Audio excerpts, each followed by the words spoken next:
अगर आप भी चाहते हैं नए वीडियो एवं नए ऑडियो देखने एवं सुनने के लिए तो हमारे गोल्ड स्टूडियो चैनल को सब्सक्राइब जरूर करें एवं बेल आइकन दबाना ना भूलें। प्रेमी डिजिटल रिकॉर्डिंग स्टूडियो सीभर।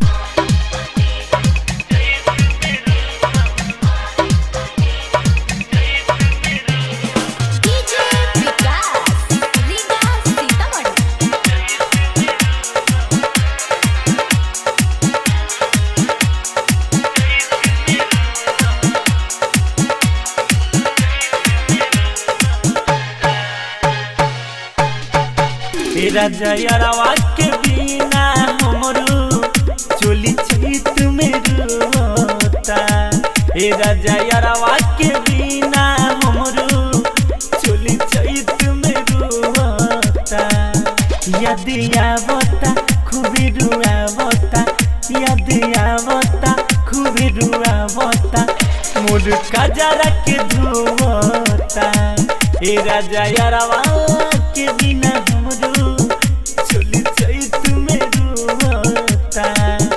राजा यारवा के बिना हमरो चोली चैत में रोता।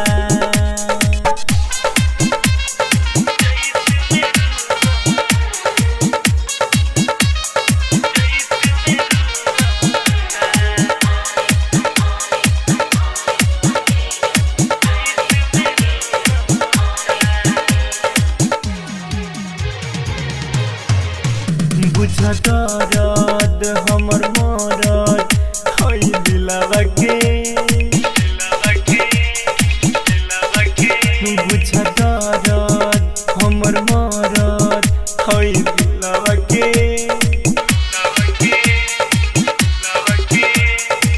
जियारा हमरो जुड़ा दो तने मिलवा के, हाँ मिलवा के, हाँ मिलवा के। उनकर जुदाई लागता मुआई बिरह वियोग ढोता। राजा यारवा के बिना हमरो चोली चैत में रोता।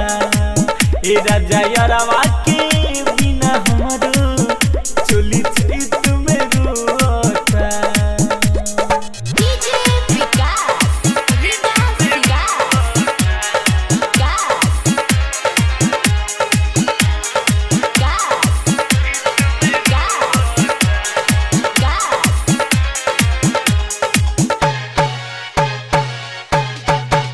नैहर जाइब हम बोलाइब विवेक विकास हो।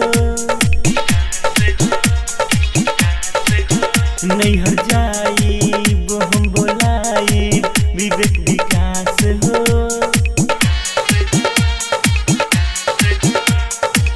संजय प्रेमी यारवा खास हो, मोर खास हो, बारी खास हो।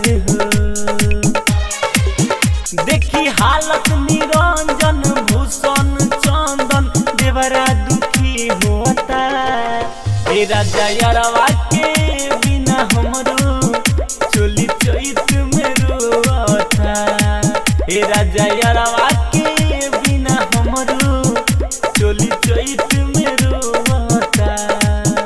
याद आवता खूबे रुआवता, याद आवता खूबे रुआवता, लोड कजरा के धोता। राजा यारवा के बिना हमरो चोली चैत में रोता। राजा यारवा के बिना हमरो चोली चैत में रोता। प्रेमी डिजिटल रिकॉर्डिंग स्टूडियो सीभर। कॉन्टैक्ट 9304977188।